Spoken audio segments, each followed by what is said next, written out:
Hey guys, what's up? It's your boy RJ Game News USA here, back today with another video. And today, we're going to talk about these odd review scores for Halo Campaign Evolved, because I'm a little irritated with how things are shaking out with the reviews over there.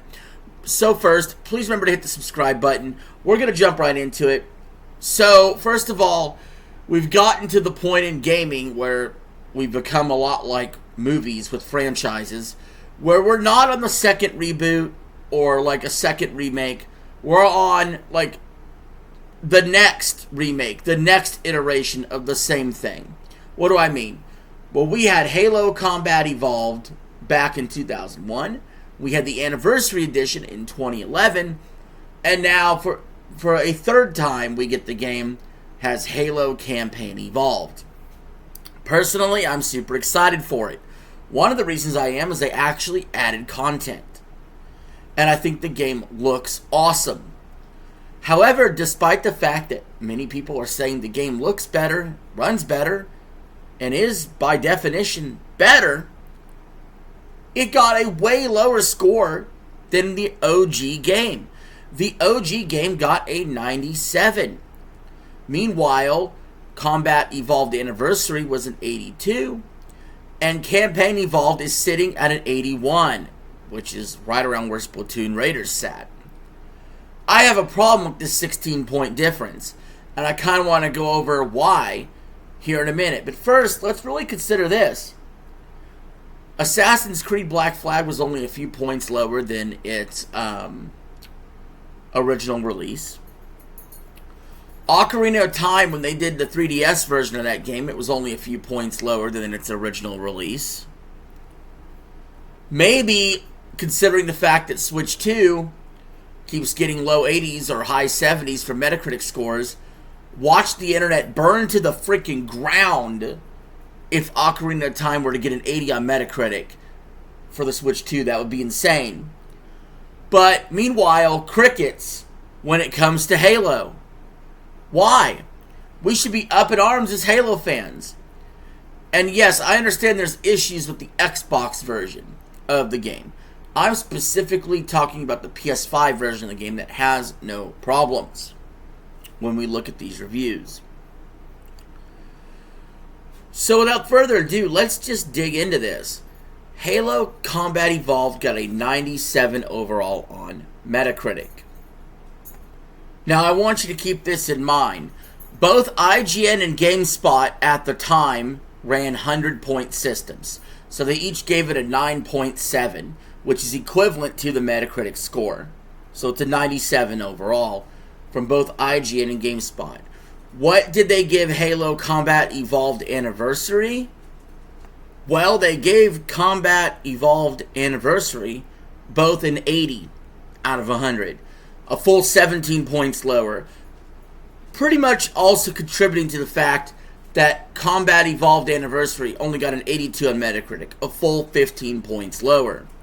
However, that's not all, because like I said, Halo Campaign Evolved just came out, basically, if you pre-ordered it. And it's got an 81 on Metacritic. And what did IGN and GameSpot, the two industry leaders, give that game? Well, you see, GameSpot gave it an 80. IGN gave it an 85, which is odd because I thought they were on the 10-point scale. But I guess maybe they're including half points now. But still, the point remains. Why did these reviewers give the 2001 game a perfect score or a higher score, but then the 2011 game and then the 2026 game of the same game, why did they give it so much lower? Why? It doesn't make a lot of sense, does it? It's irritating. This is part of the problem with remaking, re-upping, redoing old games, is how much of this is nostalgia versus how much of this is a really good game. Like, they're telling you in these reviews that this game is a blah, mediocre shooter if it really released this year. But yet they hail the 2001 game like it's some amazing classic. I mean, I understand it was advanced for its time, but why are we treating this so differently? Why doesn't this game also get a 97 on Metacritic for being essentially the same game but improved, actually? It's bullshit. We have a standard that reviewers are holding against classic games. I think they should probably not even review these games with scores, to be completely honest. They really should review these games with their words only when it comes to classic games. I feel like, a lot of people are confused. Why is the 2001 version of this game so much higher rated than the 2026 version? It's a very good question. Does that mean I should go out and buy the 01 version instead? Because it's more rated higher? It's a legitimate question. I thought, well, maybe it's just because there's more reviewers and it dilutes the pool of the score. And there is some truth to that too. But I just brought up the two industry leaders, IGN and GameSpot. Did they just get harsher on their criticism? Are they bigger assholes? Were people easier to please back in the day? Is the 10-point scale itself causing lower reviews?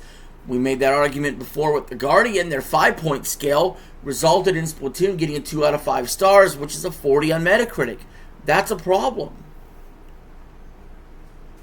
I think it's all the above. But one thing that I want to make clear is I would like to see consistency with the reviews. Now, that being said, I'm super excited to go play a Halo campaign Evolved. I think of all the remakes this year coming out, it has the potential to be the absolute best because of the added content. Yes, I know Rayman's adding content as well, so we'll have to consider that.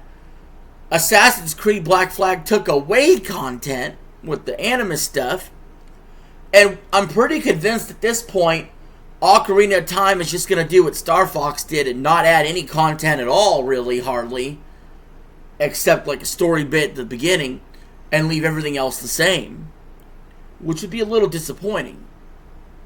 It's just a visual upgrade. But you're getting 3 new missions with Halo Campaign Evolved. I feel like this game was treated unfairly. I understand why it could be a few points lower, just because there's a bigger pool of reviewers that could dilute it. I understand that, hey, it's not 2001 anymore, but this game should at least be a 90-something on Metacritic. Just what it is alone. The respect that Halo Combat Evolved should get, it should be higher than what it is. I think it's a problem. The industry's got to fix dealing with how they deal with remakes. In general, I think we're getting way too many remakes from companies. I would rather see a Halo 7 than doing this over again. I'd rather see the next Rayman Legends game, or Rayman Legends 2, than seeing it redone. Games I've already played and enjoyed. Maybe I'm just an old head who's already played these games and just wants something new. I could be the kind of old head that just wants to replay the same thing over and over again. And maybe I do, because I replay the same franchises over and over again. But I want a new iteration. You know what I mean? I mean, I love Assassin's Creed Black Flag. It's awesome we're getting the remake, but would I have liked a Black Flag 2 more? Yeah, I would. Why am I excited for Fire Emblem? It's new. If they said that we're doing Fire Emblem Awakening over again, sure, I'm excited. I know what I'm getting. But I'd rather have something new. Whether I liked it more or actually didn't like it more. I want new. Wolverine, new. That's great. I prefer that. GTA 6 is new. You know what I mean? But anyway, these are just some off-the-cuff thoughts. Thank you for watching the video. Leave your thoughts in the comments below. Are you excited to play Halo Campaign Evolved? What do you make about the review discrepancy? Anyway, this is RJ signing out. Have a good one.